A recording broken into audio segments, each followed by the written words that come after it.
And hello, meron pala akong gustong i-share sa inyo na sabon. Ayan, sabon na naman yung i-share ko dahil nga maraming sabon na maraming lumalabas ngayon sa nakikita ko sa TikTok. Ayan, ito yung isa sa mga napili ko na itry ang sabon na to. Ipapakita ko pa lang naman, hindi ko pa naman kasi siya na nagagamit. Gusto ko lang siya ipakita. Ito yung bagong labas na isa sa mga soap. Ayan, tatlo. 100 plus ko lang siya nabili, diba? Pero ang kakapal niya, ayan.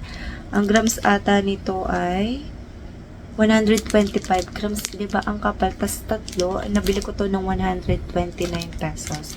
Kasi kung bibili mo lang to sa iba, 200 plus. Meron kasi ako nakita na may mas maliit dito, 70 grams, tas tatlo, 100 plus lang yun. Ito, 100 plus ko lang siya nabili. May mas mababa pa pag nag-sale. Mas maganda sa live TikTok ka bumibili. Sa mismong CEO, Kasi nagsisale sila, lalo na pag may mga voucher ka, ayun, ganun. Ayan, sinishare ko lang kasi mas okay kasi mas nakakatipid ka, diba? Para, diba tatlo, ang dami na, 100 plus lang. And 125 grams pa ang kapal. And ito nga pala yung tsura niya. Ayan, Honest Glow. And Honest Glow, kay Honest Glow to. And ito yung isa sa bagong labas niya na sabon. Pero ito yung nakita ko sa set na rejuvenating. Ayun, sa set nila na may cream na ito. Ayun, ito yung sabon. Kasi may mga nagre-request na gusto lang nila i-try yung sabon. Kung ano nga ba yung effect nito. Ito nga pala ay 125 grams. And nakalagay dyan ay makikita nyo yung Glow 190. Ayan, kung ano to, ayan, sa mga nagtataka, pwede mo siyang gamitin ng umaga at gabi. Ayan, umaga at gabi naman siya ginagamit. And nakalagay rito sa baba ay Al-Parabutin plus Niacinamide Brighten and Clean Skin. Ayan, rejuvenating soap siya. Ayan, rejuvenating soap. And hindi ko pa to alam kung ano yung magiging effect nito sa akin. Ayan, gusto ko lang siyang ipakita. Ito yung tsura niya. Yan, ayan. May mas marami pa nito Iba-iba kasi may marami na akong may mga na-review na ako sa mga product ng Honest Glow na yung papaya soap nila, yung Koji. Tapos yung isa yung kulay pink, yun na yung Niacinamide soap din. Alam nyo ba, ang ganda-ganda nung dalawa ngayon. Pumuti ako doon, tapos nagtanggal-tanggal yung mga pimples ko, yung mga pinagbakasan, nag-dark spot, or basta, depende sa paggamit nyo ng tagal. Ayan, kung matyaga ka. And dapat partneran mo siya ng lotion. Marami siyang lotion. I mean, yung kulay orange, yung serum lotion nila. Tsaka yung kulay blue na bagong labas nila. Yung aloe ice. Ayan, nabanggit ko lang. Ayan, gusto ko makita rin yung loob na to dahil hindi ko pa rin yung nakikita yung loob nito. Ayan, eto muna yung tsura niya. Ayan. Baka naman kasi hindi na naman makikita ng mga manonood at sasabihin hindi ko daw inayos ng pagpapakita. Ayan, nandito yung expiration, manufacturing at gusto nyo iscan yan dyan. Ayan, nandito yung ingredients niya. Ayan. Ayan.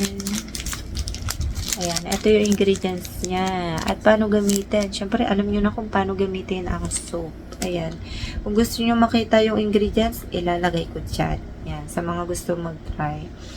And, ayan, nakakatanggal to. Nakalagay dito, nakakatanggal daw siya ng dark spot. And, nakakapag-brighten and looking complexion. Ayan, nakalagay dyan. Ayan. Gusto ko na rin kasi siyang ipakita ko ano yung laman nito, kung ano yung kulay ng laman nito. Ayan, kasi hindi ko pa rin siya nakikita. Eh, nakalagay rito, Niacinamide and Al-Parabutin. Kasi nabanggit ko rito, nakalagay dyan ay smooth and skin texture. Ayun yung sa Niacinamide. And sa Al-Parabutin naman ay brighten complexion. Ayun naman.